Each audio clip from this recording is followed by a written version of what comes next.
Projectiles, horizontal plane, type 4, targets clearing walls. So in 1995 we were given a question where we have a ball kicked from a point P on a level ground and hits the ground for the first time 27 metres from P after a time of 3 seconds. The ball just passed over a wall standing 5.4 metres from P. And we have to find the horizontal and the vertical components of its initial velocity. So normally we're given the initial velocity. So this is a little bit different because we have to actually work out what that is. So we're going to draw our diagram and then set up our table as always. So we have our horizontal plane. We don't know what our angle of projection is. And we know our projectile path is going to just clear a wall at some point.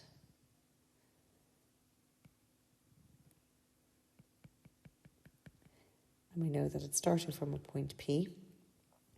And it just passes over a wall which is standing 5.4 metres from P. So that's going to be S in the X direction for the wall. We know that it is going to land and hit the ground for the first time, which is a distance of 27 metres from P. So that's our range.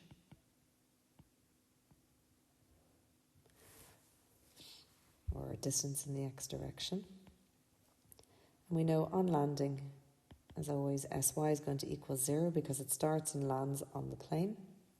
We know at the greatest height that Vy will equal 0. And that's when Sy is the greatest. So if we make out our table,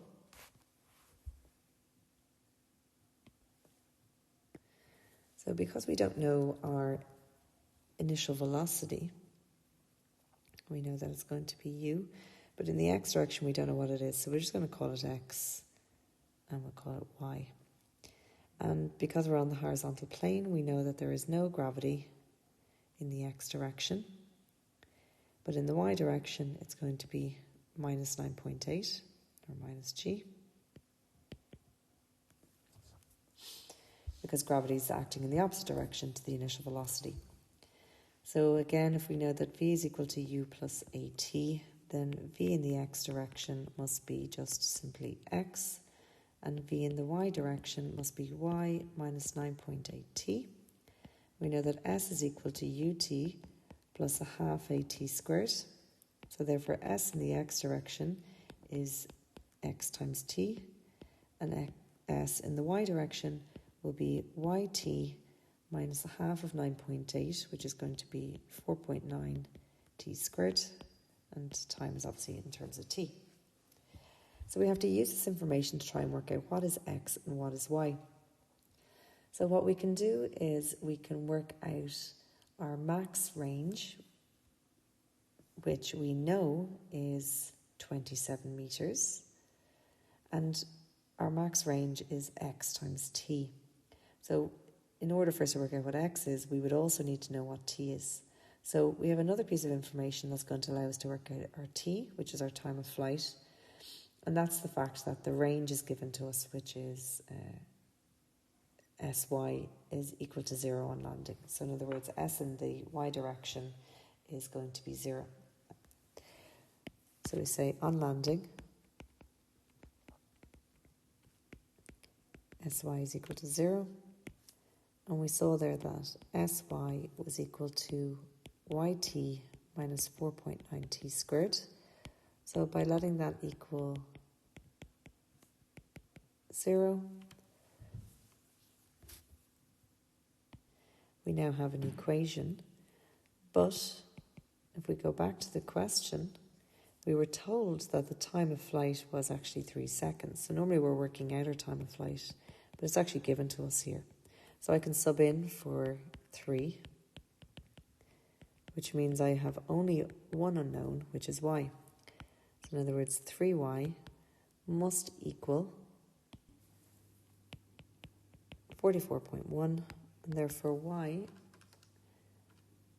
is equal to 14.7.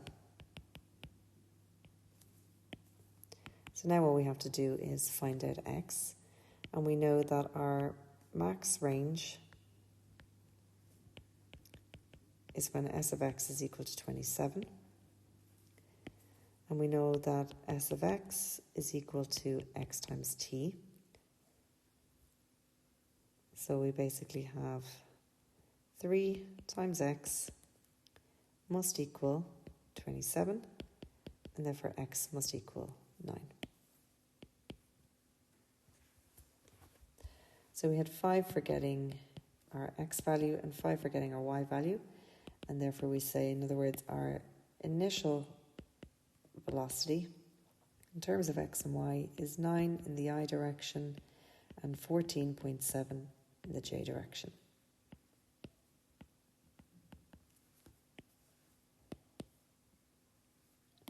Okay, so for the second part of the question then it says, well, what is the height of the wall? So the height of the wall is this distance here. And we know that the distance from P to the wall is 5.4 meters. So basically what we do is we have S of x, which is going to allow us then to work out the time it takes to reach the wall. And then we can sub that into S of y, because that's our distance in the y direction, in other words, the height of the wall at that given time. So we say to the wall, S of x is equal to 5.4 meters. So that means that S of x, which is x times t, must equal 5.4. But we've just found out that x is 9. So if I divide 5.4 by 9, I end up with 0.6 seconds. So in other words, the time taken to reach the wall is 0.6 a second. So therefore, that allows me to work out the height of the wall, because that's going to be sy when t is 0.6. And sy we saw as yt minus 4.9 t squared. But of course, we've just found out that y is 14.7 and that the time is 0.6.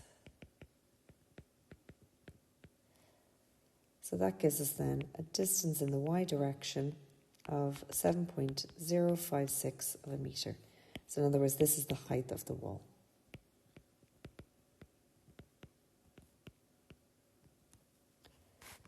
And there was 5 marks for getting the time and 5 for getting the displacement, the height of the wall. So the last part of the question says, find the speed of the ball as it passes over the wall. And it's not saying the velocity, it's saying the speed. So that means we need to make sure that we're getting the magnitude. So we need the velocity in both the x direction and in the y direction. Now the velocity in the x direction doesn't change with respect to time. It is just x, and we know that x is 9. So we only need to calculate Vy when the time is 0.6, in other words, the time when it's clearing the wall. So we know that Vy is equal to y minus 9.8t. But we know that y is 14.7, and we know that t is 0.6. So that means the velocity in the y direction is 8.82 meters per second. And then we already know that Vx is going to be equal to 9 meters per second. So therefore the velocity vector is 9 in the I direction and 8.82 in the j direction. So therefore, if we get the magnitude,